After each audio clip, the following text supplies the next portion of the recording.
And I probably have another one. They say there's a young woman, a young racist in Atlanta. She's a racist.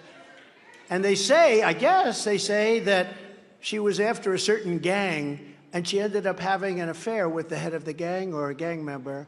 And this is a person that wants to indict me. She's got a lot of problems, but she wants to indict me to try and run for some other office. What's going on in this country is, and by the way, wants to indict me for a perfect phone call. This was even better than my perfect call with Ukraine.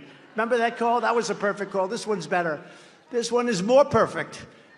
Donald Trump isn't very good at having people disagree with him, but he holds special contempt for women and people of color. My name is Dina Doll with the MeidasTouch Network. Let's break this down. Now, we heard some of these attacks that he has against Fani Willis in Georgia. They are being kind of resurrected, let's say, with his co-defendant in the Georgia case, Michael Roman, his former campaign official, who's alleging that she had a clandestine affair with one of the special prosecutors that she nominated, Mr. Wade, who was a criminal defense attorney, among other things, in Georgia. Now, the reason why this is so important is because we have heard Donald Trump try to discredit her, discredit this very successful, very intelligent. The case she's building against him might be one of the best and most successful ones out of any of the prosecutions. As fantastic as Jack Smith is, she is doing an amazing job. And remember, this one is going to be televised, so the whole public will be able to see her taking him to account. And so he's using everything, let's say, to throw the book at her. And because she's a woman, she gets to be used, let's say, the sex card. Who is she sleeping with? And it doesn't matter that he doesn't have any facts around who she's sleeping with. Just the idea that this is what can be used against a woman, a professional woman.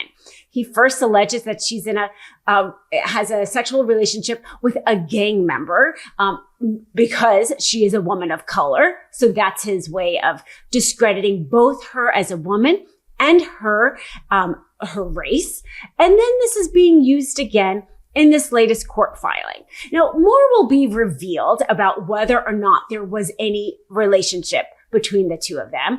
But we know that so far in this pleading, no evidence was put forward that there was a relationship. The filing only said that sources say they have a clandestine relationship. Now, it's important to note that in legal filings, you cannot be sued for defamation. So this defendant and his lawyer can really say whatever they want in a pleading about Fani Willis and not be sued. It's not defamation because we have this thing called qualified immunity. It's called a litigation privilege. And we want people to be able to, let's say, plead their case in front of a judge and be able to flush out all the facts and flush out all the evidence. So we allow for more, let's say, discussion around topics than we would outside a litigation. If somebody says something in a pleading that is false and they know it is false, they can't be sued for it. Outside of the pleading, if you make that same allegation, you can be sued for defamation.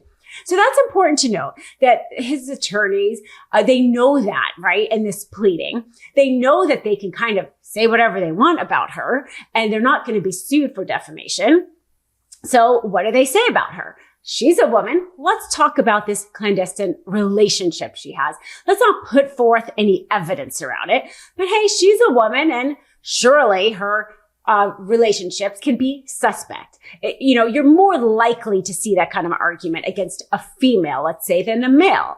So again, will more be revealed? Will more come out about this? Possibly. I don't know all the facts around this, but the fact that the pleading itself offered no evidence around it is hugely telling. And if this was a man, I don't think people would be so outraged about it. They would probably be questioning, hey, where are the facts about this?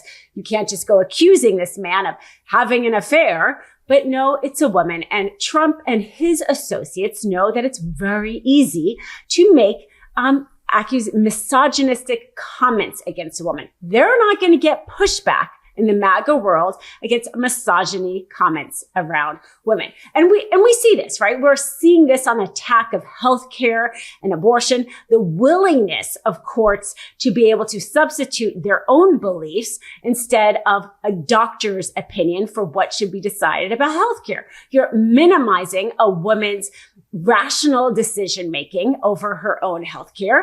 And you're doing something similar by just trying to discredit this powerful DA by talking about the relationships she may or may not have. This is a tired trope. They're doing it. So far have offered no evidence, but will not ever face defamation about what they're saying in the pleading because of this litigation privilege. But that's not all, right? I mean, Trump has done this many times in terms of, Attorney General Letitia James, Judge Tanya Chutkan.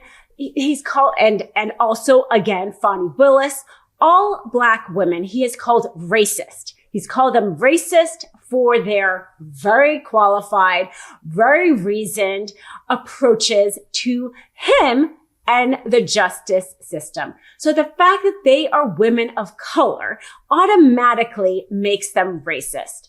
And he uses that kind of language to completely dehumanize and minimize the power of these women of color. And he is not only allowed to do that by his own MAGA community, but the silence of, let's say, even non-MAGA Republicans around the language he uses is very telling, hugely disappointing.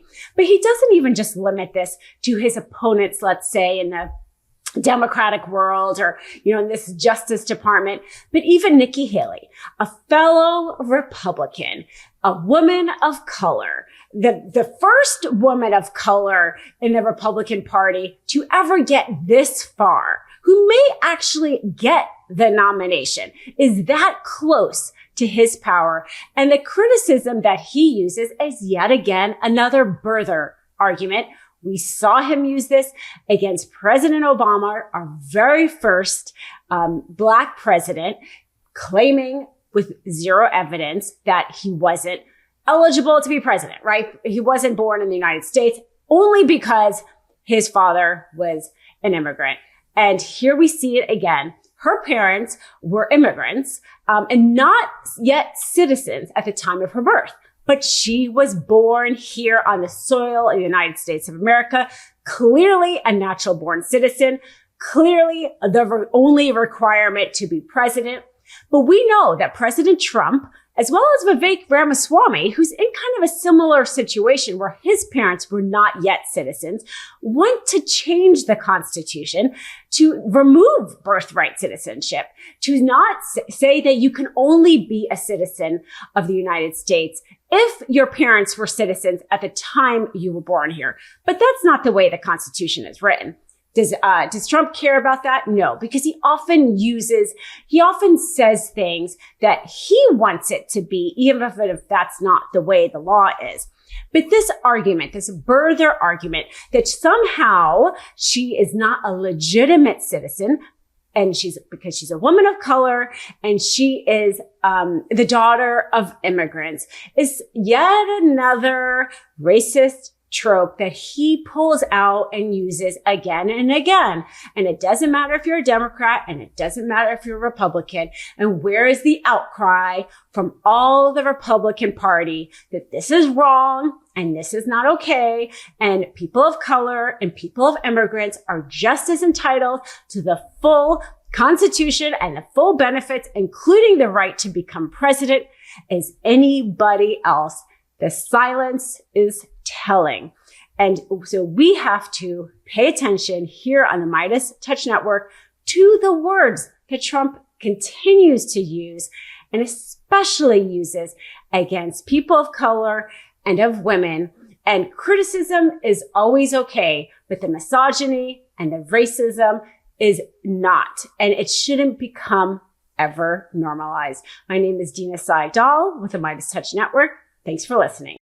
Thanks so much for watching. We're only a few subscribers short of 2 million subs. Please subscribe right now to the MeidasTouch YouTube channel for free and help us grow this unapologetically pro-democracy network.